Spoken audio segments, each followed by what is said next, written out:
Hi friends! So today tayo ay pumunta ng San Jose Nueva Ecija. So ayun, bilis naman nung big bike na yun, no? Hindi namin mahabol-habol. Tapos natanggal lang kami plate number, buti na may mabait doon. Si Kuya, binigay sa amin.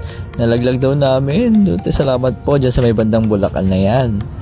Tapos ayan, nilagyan ko yun na parang tie muna hanggang sa nakahanap kami ng magandang tornilyo, screw. So ito, tinawid namin ng NX papunta ng Tabang, Giginto, Bulacan. Hindi ko alam kung doon pa talaga kami. Pero may nakita ko, Pandiba Lagtas. Ayan, may nakita ko pineapple juice. Ang sarap yan. Sa paggas mo namin sa Shell, ang full tank namin ay 200 pesos lang.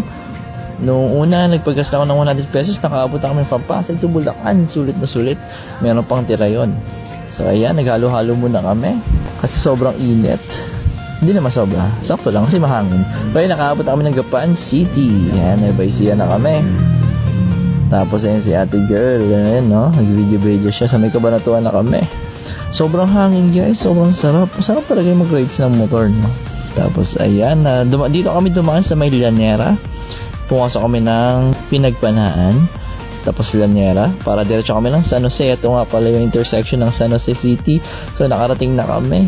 Nakita niyo yung McDo kanina, doon ako nag-work dati, part-timer. So ito, gabi na, nag-idlip ako saglit. Tapos punta kami ng Walter Mart para bumili ng cake ni Clarice dahil siya ay birthday niya ngayon. Ayan, so may nakita kaming buko pie. Sarap naman siya. Pati itong red velvet cake. So, ayan na nga pala. May happy birthday, Clar. Yeah, happy birthday sa aking asawa. Ang ganda-ganda naman yan, no? Uy, mapabidyo-bidyo pa, oh. Oh, ayan, no? Si Ate Leslie, ang kanyang kapatid. Shoutout sa inyo. Family Lanyasa. Ayan, binili kami salad. Pasta. Chicken mojos. Ay, kinatang kumanta ng happy birthday. So, may pizza rin kami, syempre. Hindi mo mawala yan. Sa Shakey's. Oh, ang galing. Tapos, ayan, mag-blow na siya. Hindi niya pa mag-blow nung una eh. Oh, ayat. Uy, ayaw. Uy, huwag na nga. So, dito kami sa may San Jose, pailaw. Punta kami sa may City Hall. Kaso ang lungkot.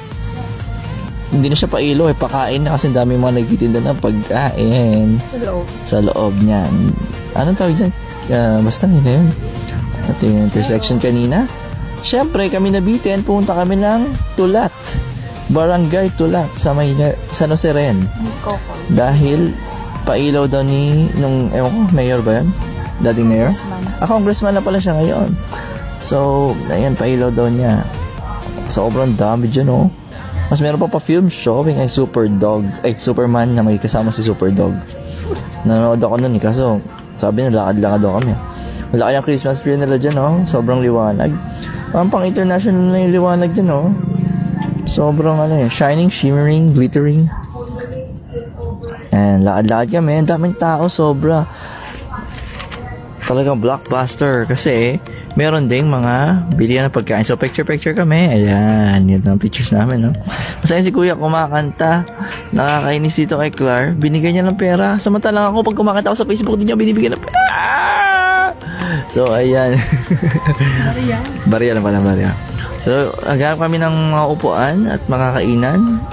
Pero medyo busog pa kami. So, drinks na lang kami bibilhin. May nakita kaming gula-gulaman. So, yung binili namin. Hindi na kami nag-shake-shake. Ayan na lang sa akin, melon jelly. Favorite ko yan. So, ayan, literal na falling star. Kasi nalaglag yung star. So, picture din. Tapos, ayan, syempre hindi mawawala ang aking pogi. Yan. Syempre, gagawa ko rin ng video si ate girl. Ang nagsindi nitong ilaw. Siya yung mga picture namin, no? Rides namin. Hell, dami namin stopover. McDo, Chowking, 7-Eleven. Ano pa yung stopover natin? Yung plaka na hulog. So, ito nga pala ang birthday ni Clar. Happy birthday sa'yo, aking mahal. Thanks for watching. Don't forget to like, comment, share, subscribe, follow for more.